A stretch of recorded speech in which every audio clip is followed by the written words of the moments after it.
On arrive quand même devant le New York Stock Exchange et il y a notre logo qui est imprimé sur la face du New York Stock Exchange qui fait, 200 mètres par 100 mètres de haut. Donc on se sent assez spécial ce jour-là, c'est sûr. C'est toujours dit, oui, l'IPO c'est bien, mais bon, c'est pas ça qui va définir la boîte, c'est pas la fin, c'est un début en fait, c'est le début d'une nouvelle période. Alors, je pense qu'on ne réalise pas le progrès qu'on a fait au niveau de tout ce qui est software. Donc, la rapidité d'exécution de créer une nouvelle boîte aujourd'hui est extrêmement plus rapide. Je pense qu'on peut construire une boîte depuis où on veut, du moment qu'il y a suffisamment de talent. Et s'il n'y a pas suffisamment de talent, on peut le retrouver ailleurs, en remote. Parce que la communauté est clé, parce que l'entraide nous possède, on a décidé de mettre en lumière tous ces visionnaires. Bienvenue dans le podcast Build a City for Good de Daphne. Bonjour à tous, on est reparti pour un nouvel épisode. On ne s'arrête plus avec mon acolyte Chabir que vous connaissez tous maintenant. Enfin, pour ceux qui écouteraient le podcast pour la première fois, Chabir est investisseur chez nous. Salut Chab. Salut Ali. Et puis moi je suis en charge de la communication et la communauté chez Daphne. Aujourd'hui nous sommes donc ravis de recevoir un nouveau visionnaire qui est membre de notre communauté bien sûr. Encore un, vous allez nous dire, eh oui, écoutez, on est entouré de visionnaires chez Daphne. Et alors, Chabir, qui est ce visionnaire of the day ? Alors, notre visionnaire du jour est de ceux qui déclenchent les cocoricots. Français dans la vallée, il a plusieurs fois séduit les fonds les plus prestigieux. On ne citera que, par exemple, Kleiner Perkins ou Sequoia, entre autres. Et il a notamment secoué le secteur de l'événementiel en créant la start-up qui a révolutionné la gestion d'événements et la billetterie en ligne. Vous l'avez tous utilisé au moins une fois dans votre vie pour aller voir le concert de votre artiste préféré ou votre humoriste préféré, participer à un atelier de création de parfums, de méditation ou même une conférence France Digital. Ou même peut-être créer votre propre événement. Vous l'avez deviné. Et en même temps, c'est vrai que on l'a déjà dit une fois, mais c'est vrai que si vous êtes sur ce podcast, c'est vous savez qui vous êtes en train d'écouter. On a la chance d'accueillir Renaud Visage, le cofondateur et CTO d'Eventbrite. Salut Renaud. Salut. Merci beaucoup d'avoir accepté notre invitation. Avec plaisir. On est ravis. On sait que tu acceptes pas beaucoup d'invitations d'ailleurs, donc on est très honorés, vraiment. Merci. Tout pour Daphne. Alors, on commence. Alors, on va évidemment parler d'Eventbrite, mais avant, on aurait beaucoup aimé que tu nous parles de ton cheminement, des événements ou aventures entrepreneuriales ou pas d'ailleurs, qui t'ont poussé à monter Eventbrite. Alors, peut-être on remonte quand je suis en école d'ingénieur. Il n'y a pas très longtemps. Non, 2-3 ans maximum. Et depuis que j'étais tout petit, j'ai toujours voulu aller aux US. Donc c'était une obsession peut-être. Je ne sais pas si c'était tous les shows à la télé que je regardais qui me donnaient envie, mais je pensais que mon avenir serait là-bas d'une manière ou d'une autre. Donc j'ai profité des accords qu'on avait entre Central Lyon et Cornell University sur la côte Est pour faire ma dernière année d'école d'ingénieur là-bas en génie civil, donc rien à voir avec la tech. Et donc j'ai commencé à travailler aux US dans le génie civil, à San Francisco, comme par hasard. Ouais. J'ai pas vraiment choisi, ma première femme était de là-bas, donc c'est là où on s'est installé après l'école. Et puis j'ai fait ça pendant 4 ans, bon, j'ai bien aimé, j'étais sur les chantiers, je commandais des gros camions, des bulldozers, etc. avec des Américains que je découvrais en fin de compte, puisque j'avais pas beaucoup d'expérience de la vie là-bas. À part l'université quand même, un petit cocon bien isolé du reste du monde. Donc c'était très enrichissant, j'ai beaucoup appris sur la société américaine. Mais en même temps, en parallèle, il y avait cette technologie qui commençait à émerger, qui était quand même assez fascinante, l'Internet. Donc c'était en 96 que je suis arrivé à San Francisco pour être ingénieur en génie civil. Et à peu près à cette même période-là, c'est quand l'Internet devient quelque chose, donc Netscape est lancé, je commence à m'intéresser à la chose. J'ai toujours bien aimé programmer, mais jamais aimé programmer pour l'ancien monde, où on envoyait des CD tous les 6 mois pour mettre à jour le logiciel. Par contre, là, le pouvoir était assez fort quand même. Avec quelques lignes de code qu'on mettait sur un serveur, le monde entier avait accès à ce que tu venais d'écrire. Donc, créativement, c'était assez passionnant comme phénomène. Et donc, j'ai commencé à créer des petits sites comme ça pour m'amuser. Mon père était photographe d'animaux. Donc j'ai commencé à créer un site qui indexait tous les photographes d'animaux du monde. Je mettais des liens, je mettais leurs photos, et puis j'en avais des milliers comme ça. Et puis petit à petit, le site a commencé à grossir. J'ai mis quelques pubs pour gagner un peu d'argent, juste comme ça, pour rigoler. J'ai fait mon propre site de photos aussi, que j'avais construit de A à Z. Il était multilangue, il y avait un shopping cart, etc. etc. Donc c'est comme ça que j'ai appris en fait à programmer. Et puis en l'an 2000, j'ai décidé que finalement programmer c'était plus fascinant et plus intéressant que de construire des choses physiques, donc construire dans le monde virtuel, qui avait plus de pouvoir en fin de compte, puisqu'on pouvait toucher beaucoup plus de gens beaucoup plus rapidement. Et soi-même, j'avais pas besoin d'une équipe, j'avais pas besoin de bulldozer, je pouvais le faire dans ma petite chambre tranquillement. Dans ton petit coin. Et c'est ce pouvoir-là, je pense, qui m'a attiré vers le web en fin de compte. Et donc j'ai rejoint une boîte qui faisait allier un peu mes deux passions, la programmation et la photo. C'était une des premières boîtes qui faisait du photo sharing, partage d'images, les premiers appareils numériques. Je ne sais pas si vous vous rappelez des Nikon Coolpix qui étaient en deux parties comme ça, qui prenaient du 2 mégapixels, je crois. Okay. Donc voilà, c'est ce qu'on faisait. On faisait un site où tu pouvais stocker ces images-là, créer des albums, acheter des cookies avec les photos dessus. On avait plein de produits comme ça qui étaient déclinés pour pouvoir faire quelque chose de ces images. C'était au tout début de l'e-commerce, donc c'était pas encore un franc succès, on va dire. On n'avait pas beaucoup de revenus. Ouais. C'est ce qui a fait en fait la faillite de la boîte. Ah ouais. Et comment elle s'appelait cette boîte ? Ça s'appelait Zing. Ok. Et c'est cette boîte, justement avec cette boîte-là que vous avez levé des fonds avec Kleiner Perkins. Ouais, enfin j'étais employé, je suis arrivé, je pense que j'étais employé numéro 30. On est monté jusqu'à 120, on est descendu à 10 en un an. Donc, je suis arrivé en août 2000 et en août 2001, on était plus que 10 dans la boîte. Et on avait dépensé 50 millions qu'on avait levé de Kleiner Perkins et d'autres VC. Ah ouais, c'est un... Donc c'était l'explosion de la bulle .com en réel. Et ce qui était marrant, c'est que chaque semaine, on nous disait l'IPO c'est pour bientôt, les chiffres sont bons, on a plein de eyeballs, voilà, les visiteurs sont là. Par contre, le revenu, bon, c'est vrai que c'est pas ça, mais c'est pas grave, on n'en a pas besoin. Jusqu'à ce qu'on commence à virer des gens. Alors là, c'était 3 sessions, donc il y avait deux salles. Une salle, les gens étaient gardés, l'autre salle, les gens étaient virés. Et 3 fois comme ça, on a fait la même chose. Donc c'était une expérience à vivre de l'intérieur qui m'a quand même beaucoup appris. Ah ouais, première expérience en plus, tu dis. Première expérience. Ah ouais, c'est accéléré. Hein. Ouais. Et donc ça apporte un œil un peu critique sur le business, et un peu cette mania qui s'était développée avec la bulle.com. Mais de le vivre de l'intérieur, c'était quand même assez fascinant, je trouvais, comme expérience sociologique plus qu'autre chose. Ouais, ça t'a pas démotivé ou fait peur, toi, ce monde de la tech, enfin, comme on est capable de dégringoler comme ça rapidement? Non, parce qu'on le sentait quand même. Hein, de l'intérieur, on voyait les graphes qui étaient up and to the right avec aucun fondement. On faisait, je ne sais plus, 10 cas de revenus par mois et on allait faire une IPO. Enfin, il ne faut pas rêver non plus. Après l'avoir vraiment fait, tu te rends compte qu'il ne faut pas rêver. Ouais, non, c'est pour ça que quand on a créé Eventbrite, on était beaucoup plus pragmatique. On n'a pas levé des fonds tout de suite, par exemple. On a bootstrap pendant un moment. Et donc, mon cofondateur aussi est passé par là. Donc, il a eu ses expériences à lui qui ont fait qu'on a vraiment été...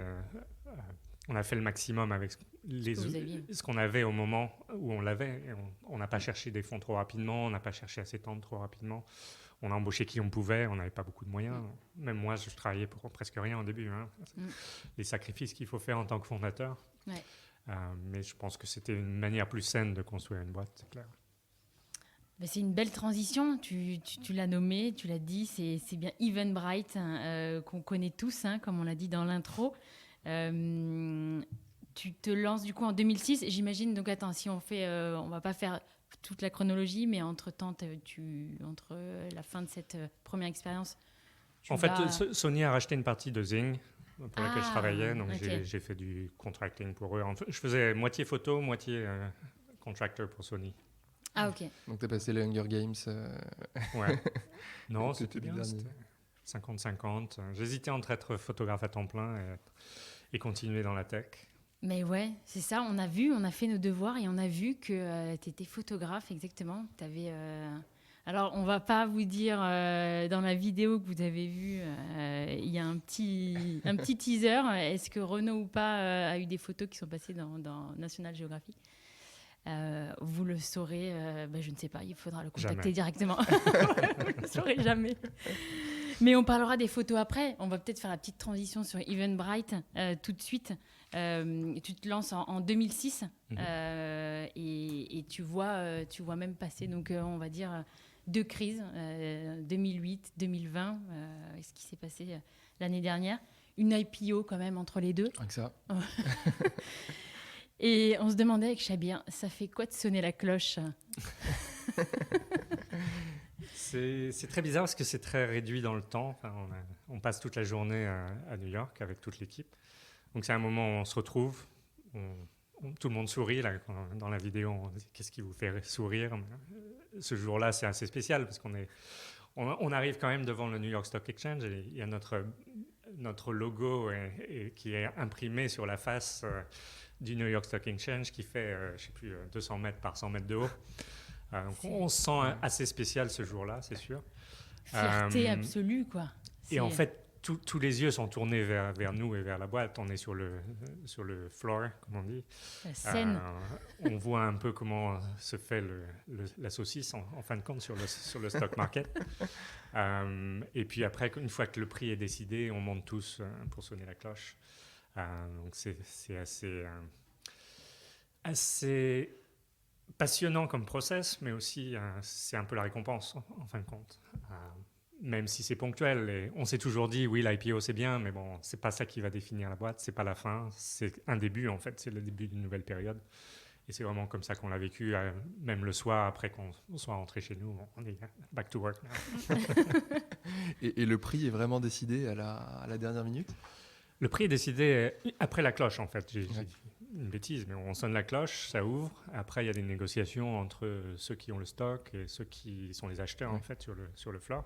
Il faut qu'ils arrivent à trouver le prix où il y a suffisamment d'acheteurs pour que tous les stocks soient vendus, en fin de compte. Et donc, c'est ça, cette négociation qui a pris beaucoup de temps pour nous. Je pense que ça a pris, 3-4 heures. On est tous là en train d'attendre et de regarder les échanges. Et on ne voit pas, finalement. On voit juste un petit ticker qui nous dit où on en est. Donc, c'était assez marrant comme expérience. Ah ouais, c'est beau. Super, parce que pour rappel, quand même, on va redonner quelques chiffres. Les chiffres de 2019, tu nous diras si on s'est trompé, mais Eventbrite, donc c'est quand même une IPO en 2018, 4,7 millions d'événements, 949 000 créateurs d'événements sur la plateforme, 390 millions de tickets vendus dans près de 180 pays. On se sent un petit peu tout petit, non? À côté, là. Les chiffres, après un moment, ça ne veut plus rien dire, je pense. On ne se rend pas compte de l'échelle. C'est vrai qu'on perd un peu de vue ce que c'est, des milliards de billets vendus. Milliards? J'ai dit millions, non? Non, en dollars, c'est ça fait un... les montants qui sont transactés sur la plateforme sont en milliards. Ah oui. Et alors, attends, après 15 ans, donc du coup, à la tête du leader mondial du service de billetterie événementielle, quand même, est-ce que tu pourrais revenir peut-être sur l'évolution des usages un peu dans ce secteur? On imagine que ça a changé et la dernière crise là, n'a pas aidé. Tu peux nous donner un peu ton avis sur justement cette transformation Oui, je pense. On a vécu 2 crises, comme tu l'as dit. Donc, la crise financière qui ne nous a pas vraiment affectés. Je pense qu'il y a beaucoup de gens qui ont perdu leur job, mais ça, au contraire, je pense qu'ils avaient plus de temps pour aller aux événements. Il y avait d'autres types d'événements qui sont créés, genre networking, pour trouver d'autres jobs. Donc ça, on en a plutôt profité. C'était dur de lever de l'argent à cette époque-là, donc c'est le seul moment où on a failli ne pas pouvoir continuer, en fin de compte. Parce qu'au début 2018, c'était là où on devait lever notre série A. Donc on a rencontré centaines de VC de part et d'autre. Mais finalement, la crise est arrivée. Sequoia a dit, je ne sais pas si vous vous rappelez du fameux deck Rest in Peace, Good Times. Non. Une référence à voir pour tout le monde. Mettez le lien sur le podcast. Ah ouais? Clairement, ouais. Qui finalement a fait en sorte que tous les VC ont décidé de ne plus investir. Et le conseil de Sequoia, c'était qu'il faut se focaliser sur son business, qu'il faut couper les coûts, etc. La crise est là, il faut prendre des mesures. Et je pense que c'était une bonne chose qu'ils ont faite. Par contre, ça rendait les choses un peu plus compliquées pour nous qui avions besoin de lever. Mais finalement, ces relations qu'on a eues avec tous les VC de la place nous a servi après la crise en fin 2009. Quand on est revenu, on avait les chiffres qu'on avait dit qu'on allait avoir. On avait pu faire grossir le business assez fortement durant cette période. Donc finalement, on a pu lever assez facilement avec des bons VC. Et tu fais un bridge entre les deux ou... Oui, on a fait un round de Friends and Family. Je crois qu'on a levé 1 million rapidement. C'est là où l'avantage d'avoir un bon network est prouvé. La deuxième crise et je pense qu'à cette époque-là, on a vu quand même le désir de beaucoup de gens de ne pas rester dans leur boulot corporate où ils s'ennuyaient et de commencer à voir l'événementiel comme une vraie manière de branch out, en fait, d'aller voir, d'essayer de monétiser sa passion et de rendre ça beaucoup plus core à ce qu'ils font au jour le jour. Donc, on a vu cette nouvelle vague de créateurs d'événements qui transformaient un peu leur hobby en leur manière de vivre, en fait. Qui s'est continué un peu pendant les années 2010, etc., jusqu'à ce qu'on arrive à 2020. Là, le Covid, c'est autre chose, on ne contrôle pas, donc ce n'est pas vraiment un choix que qui que ce soit a pris. On subit plutôt qu'autre chose. On a vu bien sûr une grosse migration de tous les organisateurs d'événements qui le pouvaient vers des formats en ligne. On passe toute notre journée sur Zoom ou sur d'autres outils Teams, en ligne. On les connaît tous. Et pareil pour l'événementiel, donc qui est un peu passé de force vers le streaming. Nous, on a décidé d'accompagner ça, mais pas de pivoter. Donc, on a créé des outils pour associer en fait la partie billetterie de l'événement avec des outils qui permettent de faire le streaming, comme Zoom, Vimeo et d'autres. Parce qu'on croit vraiment que le besoin de se rencontrer, le besoin de socialiser en physique est beaucoup plus important que la satisfaction qu'on en tire aujourd'hui purement en ligne. Donc nous, on a misé sur le fait que le physique allait revenir rapidement une fois qu'on est safe, en fait, une fois que les vaccins sont là, et je pense qu'on n'en est pas loin, finalement. Autant ça a été vite d'un côté, autant je pense que ça sera aussi rapide de l'autre côté, une fois qu'il y a une certaine immunité de la planète. On va sortir, on va se ruer sur les événements, les soirées, les festivals. On le voit, ça commence à se réchauffer, tout le monde est dehors, tout le monde dans est les sur jardins, les quais, à manger en pique-nique Paris. avec leurs amis. Donc, je pense que l'événementiel va avoir une période dorée une fois qu'on pourra se réunir. Comment on vit une crise comme ça, là, comme tu dis, qu'on ne contrôle pas et où tu dois licencier un grand nombre de ton équipe? Comment on vit surtout dans l'incertitude au début. Et homme. Parce qu'au mois de mars, on ne savait vraiment pas ce qui allait se passer quand même. Il y avait beaucoup d'inconnus. Est-ce que ça va être aussi virulent que la peste ou est-ce que ça va être plus comme une grosse grippe? Par contre, l'impact sur le business a été très très rapide et très très fort. On a perdu, je ne sais plus de 80% de notre business du jour au lendemain en fin de compte. Et surtout, on avait beaucoup d'argent qu'on avait avancé aux organisateurs d'événements qu'on ne savait pas s'ils allaient pouvoir rembourser. Donc on était quand même à risque, ce qui nous a fait prendre certaines mesures protectives de tout le monde, de ceux qui avaient acheté des billets aussi, qui ne pourraient pas y aller. Donc on a créé beaucoup d'outils pour repousser l'événement, pour donner des crédits aux participants plutôt que de les rembourser. Aussi pour que les créateurs d'événements puissent survivre, parce que ce n'est pas forcément des grosses entités qui ont levé des millions de venture funding. C'est souvent des petits business qui vivent à côté. Souvent, ce n'est même pas des occupations à temps plein pour beaucoup de nos organisateurs. Donc on voulait quand même protéger un peu tout le monde sans prendre trop de risques, nous non plus, parce qu'on était quand même... On avait des centaines de millions qui avaient été avancés.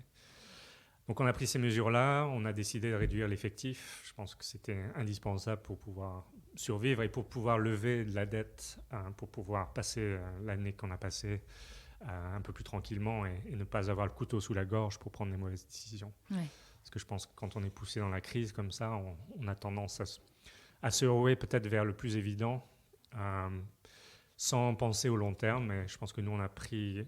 Au contraire, la vision long terme, que le business allait revenir, que c'était juste une question de temps et qu'il fallait passer cette période-là aussi sereinement que possible. Donc c'est là où on a fait appel au marché de la dette pour... je crois qu'on a levé plus de 200 millions juste pour avoir ce matelas qui nous permet de tenir. Comme beaucoup de business l'ont fait. Ouais. Hein. C'est vrai que tout le monde n'avait pas la chance d'avoir un PGE comme Et on tous l'a les vu en pays France, non plus. tous Aux les pays, États-Unis, c'était pas comme ça. Ouais. Donc, C'est vrai que c'est là que tu te rends compte qu'on a quand même des modèles qui sont Ouais. utiles en ces temps-là, quoi. tout à fait. C'est aussi pour ça que j'habite à Paris maintenant. Ah ouais. Et ça fait presque une... Non, mais tu nous facilites la tâche, tu nous fais les transitions, tu vois. On voulait parler justement des US. Je t'en prie.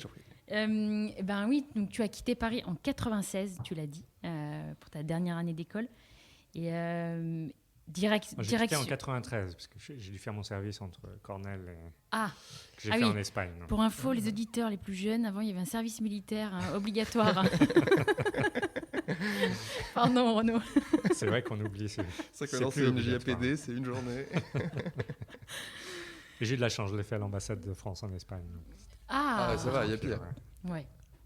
Donc ton départ aux US, donc en 80, attends, je suis perdue, 13. 93, voilà, parce qu'entre-temps. Donc tu nous as dit, c'était ton rêve, et c'est un peu le rêve américain. Tu as trouvé plein de choses, mais si tu devais comparer l'écosystème tech France, tu vois, avant 2000 et aujourd'hui, quelles seraient les 3 choses qui te viennent immédiatement un peu à l'esprit? Qu'est-ce qui a le plus changé pour toi? Il y avait un écosystème tech en 2000 en France. Il y avait pas Mythique J'étais pas. encore. hein, je- Il y avait pas Mythique. sacrée Ouais, il y a eu vieille la première France, vague quoi. du dot-com. Il y avait eu France. Il y a eu quelques belles boîtes France à Bon, l'époque. il y avait. Je sais pas si on peut appeler ça un écosystème encore. C'est vrai, clairement. Moi, Ouais. je suis impliqué dans l'écosystème depuis assez longtemps quand même. 2007-2008, je pense, c'est quand je commence à repasser un peu de temps en France. Et 2011 après, parce que c'est là qu'on a lancé Eventbrite en Europe. Donc, je passais beaucoup de temps à Paris et dans tous les autres pays européens, principalement Angleterre, Allemagne, où on avait nos plus gros bureaux, pour faire l'évangélisation à travers des événements, donc pas mal d'événements tech, mais aussi en m'impliquant dans des accélérateurs, incubateurs, comme le camping à l'époque. J'ai fait Seedcamp pendant pas mal d'années à Londres, Plug and Play et d'autres, donc juste pour m'impliquer un peu et puis pour avoir l'impression d'apporter mon expérience et ce que j'ai appris aux États-Unis à un écosystème qui était petit et mignon à l'époque, mais qui s'est bien développé depuis. Je pense grâce, pas principalement à nous, mais à des gens qui ont apporté leur expérience, à des succès dans la tech française aussi, qui ont pu réinvestir ou reformer des boîtes, comme Marc dans votre équipe, qui est un entrepreneur à succès et multiple. Donc depuis, 3 choses peut-être, c'est la rapidité à laquelle l'écosystème change. Je suis un peu biaisé parce que je suis marié avec la directrice de la French Tech. Donc, Qu'on bien salue, sûr, Kat. le travail qu'ils ont fait quand même est assez fondamental Ouais. à encadrer ce succès, à le faire qu'il soit accéléré de manière assez spectaculaire. Et bon, c'est pas que le gouvernement, mais il y a quand même des choses qu'ils ont mis en place, la BPI par exemple, qui en l'an 2000 n'existait pas déjà, et qui depuis quelques années quand même a fait en sorte que cet écosystème puisse lever beaucoup plus d'argent pour se développer plus rapidement et avoir des gros succès qu'on connaît aujourd'hui avec French Tech 120, Next 40, qui sont quand même des vraiment belles boîtes qui ont beaucoup de perspectives pour devenir les décacornes du futur. On espère, on en a quelques-unes dans le classement. Et moi aussi, en tant qu'investisseur chez Daphne. Exactement, indirectement, ce sont aussi tes boîtes, bien sûr. Hein. Et oui, on salue aussi France Digital, en fait, toutes ces initiatives, toutes French Tech, voilà, qui aident beaucoup à faire émerger un peu tout ce secteur.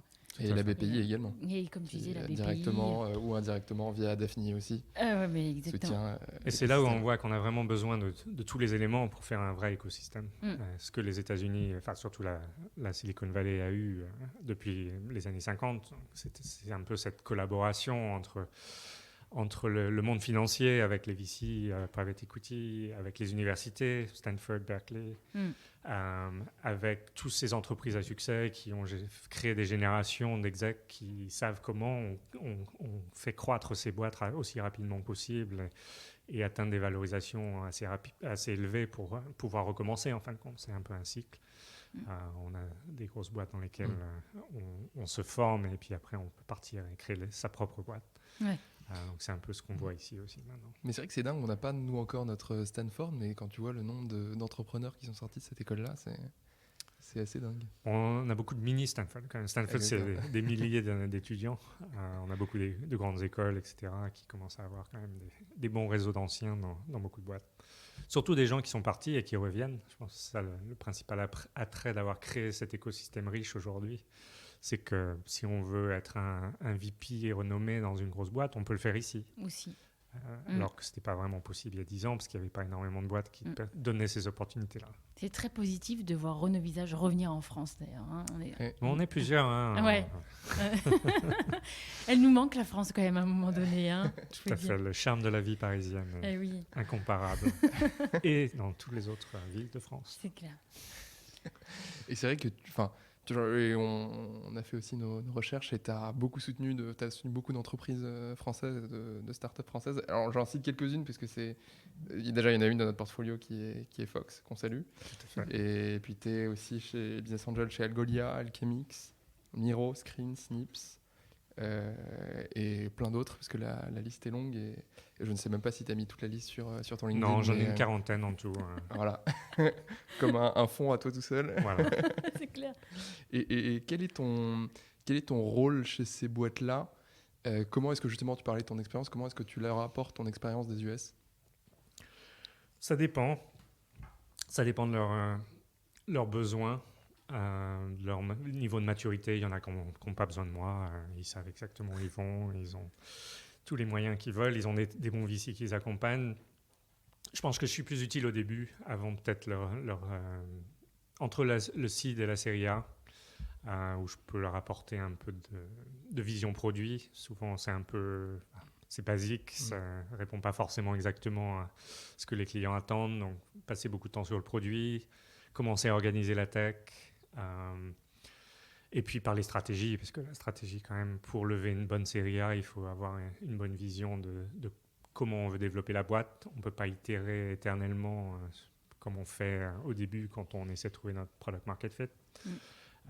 Donc, avoir un peu cette assistance qui prend différentes formes. Il y a des boîtes que je vois tous les mois, il y en a d'autres que je ne vois jamais. Donc je suis là s'ils ont besoin, mais pas forcément utile tout le temps.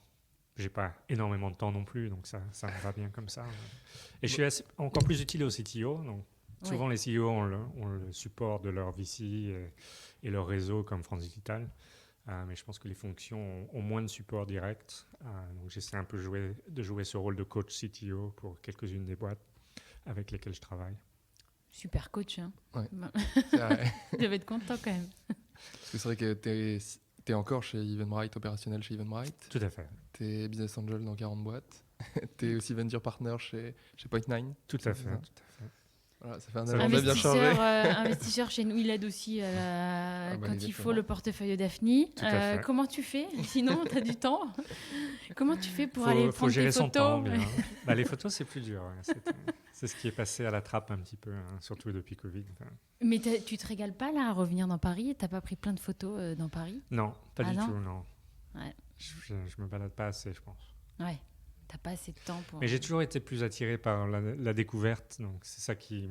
Et j'ai du mal à faire plusieurs choses à la fois, malgré tout ce que tu as décrit. Ah bon ? C'est plus séquentiel qu'en même temps. Et pour faire de la photo, je pense qu'il faut vraiment faire que ça pendant plusieurs jours pour se remettre dans le bain. Je ne suis pas quelqu'un qui va juste sortir pendant 2 heures et prendre quelques shots. C'est pas ma manière d'opérer. C'est plutôt au plan retraite ? Possiblement. Je me vois mal à la retraite quand même. Moi, je pense déjà à ça. Et ben super, on arrive bientôt à la fin, mais avant de terminer, tu veux peut-être poser la dernière question, non ? Avant de passer aux questions, je crois qu'elle est intéressante. Je l'ai pas déjà posé. Ce qui a changé, Je suis en vrai. comme toi, tu as monté une boîte il y a longtemps, pas très longtemps non plus, mais tu étais un entrepreneur des années 2000, non. Et aujourd'hui, tu vois, qu'est-ce qui a changé quand tu montes une boîte maintenant ? Et qu'est-ce qui était mieux avant ? Qu'est-ce qui est moins bien ? Et comment tu trouves les entrepreneurs d'aujourd'hui ? Alors, je pense qu'on ne réalise pas le progrès qu'on a fait au niveau de tout ce qui est software. Donc, la rapidité d'exécution de créer une nouvelle boîte aujourd'hui est extrêmement plus rapide à cause du cloud, à cause de tous ces frameworks qui existent et qui s'occupent de tout pour toi, en fin de compte, l'internationalisation, etc., etc. Nous, quand on a lancé, on a dû écrire un truc custom qu'on a fait sur mesure, auquel on a dû contribuer 100% du code. Alors qu'aujourd'hui, quand on démarre un nouveau projet, il y a quand même tout ça qui existe déjà. Donc, il faut juste construire le business logic au-dessus. Et on voit des boîtes qui sont 1, 2, 3 personnes et qui ont créé des produits vraiment compliqués, vraiment robustes. Donc ça donne un avantage assez conséquent par rapport à ce qu'on pouvait faire avant. Donc la capacité d'itérer rapidement aussi. Et juste le marché qui existe. Internet, c'est des milliards de gens aujourd'hui. 2005, je ne sais pas quels étaient les chiffres, c'était quand même beaucoup moindre. Le mobile n'existait absolument presque pas à l'époque. Donc il y a quand même beaucoup de changements fondamentaux sur la manière dont on consomme la technologie aujourd'hui, qui fait qu'une boîte qui se lance, si elle a un bon produit et qu'elle a la bonne manière d'approcher son marché, je pense qu'il y a quand même beaucoup plus de chances de réussir qu'à l'époque. Surtout, les gens sont plus prêts à payer aujourd'hui. Donc quand je réfléchis à Zing, par exemple, qui avait des produits très utiles. Il faut faire quelque chose de ces photos. On pouvait les intégrer dans plein de produits différents. Mais le réflexe e-commerce n'était pas là. Les gens n'étaient pas prêts à mettre leur carte de crédit, même sur un système en ligne. Alors qu'aujourd'hui, on le fait tous les jours, surtout depuis qu'on ne peut plus sortir de la maison. Donc cette chance-là est assez unique, je pense. Et la partie B2B est en train de se révolutionner aussi. Les outils plus consumer qui arrivent sur l'enterprise vont ouvrir des portes énormes, je pense, aux entrepreneurs. Et tu les trouves comment, toi, les entrepreneurs d'aujourd'hui ? Ambitieux, est-ce qu'ils sont nombreux par rapport à... Mais tu vois, s'il y avait 1 ou 2 conseils que tu pourrais donner parce que tu vois des mauvaises habitudes ou des gens un peu rêveurs qui ne savent pas vraiment à un moment donné... Le conseil principal, c'est d'arrêter de se comparer. On compare toujours les écosystèmes les uns aux autres.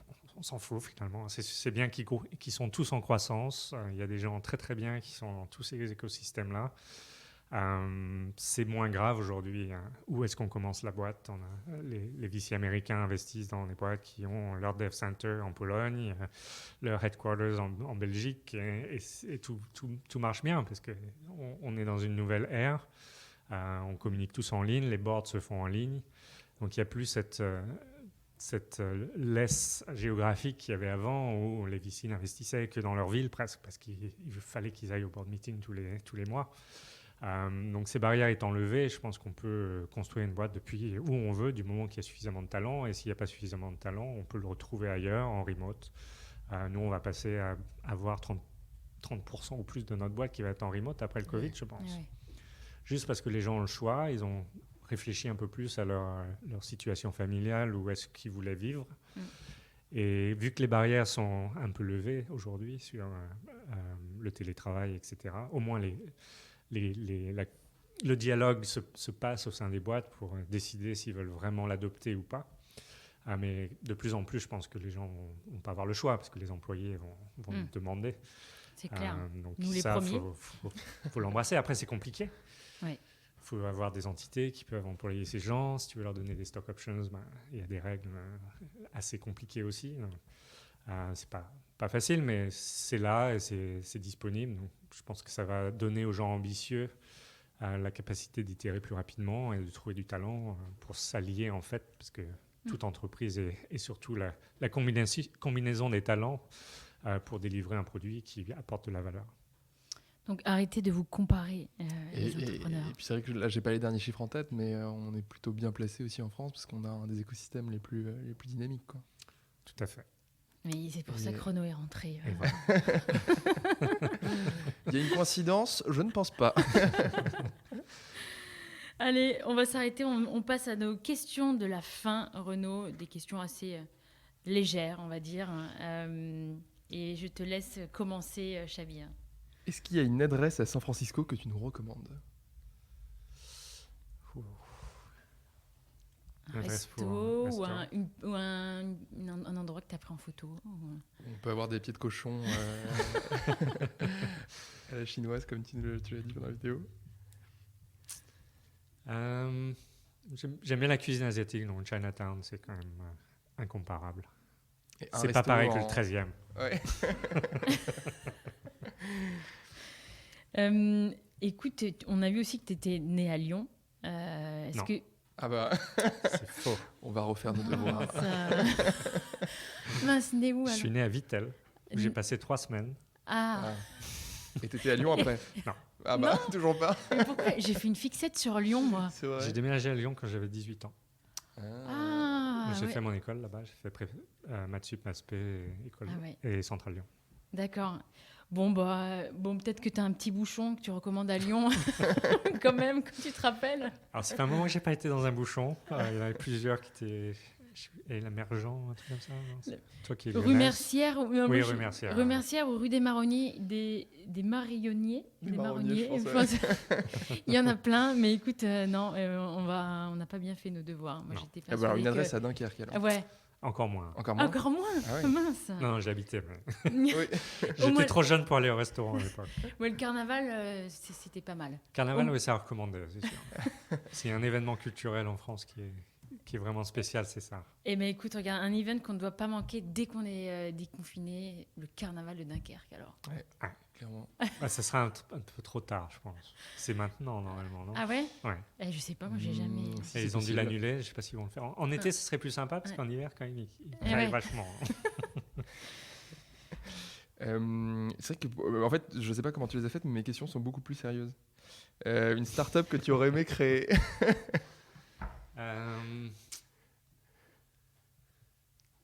Je pense Airbnb. Belle marque, ils ont bien fait leur boulot. Mon cofondateur a investi. J'ai pas eu l'occasion, malheureusement. Mais ouais, Sympa. comment révolutionner un pan entier d'une industrie, Ouais. c'est quand même assez fort. Une personne avec qui tu rêverais de prendre un café. Vivante ou pas d'ailleurs. Einstein, je pense. Je peux voir comment il réfléchissait aux choses, qu'il a dit tellement de choses tellement différentes de ce que n'importe qui aurait dit. J'aurais bien aimé voir ça. Si tu n'avais pas été entrepreneur, tu aurais été quoi? Probablement photographe. Ouais, ouais. On avait plusieurs indices. Et on mettra ton site internet aussi où on peut voir toutes tes photos. Pas toutes.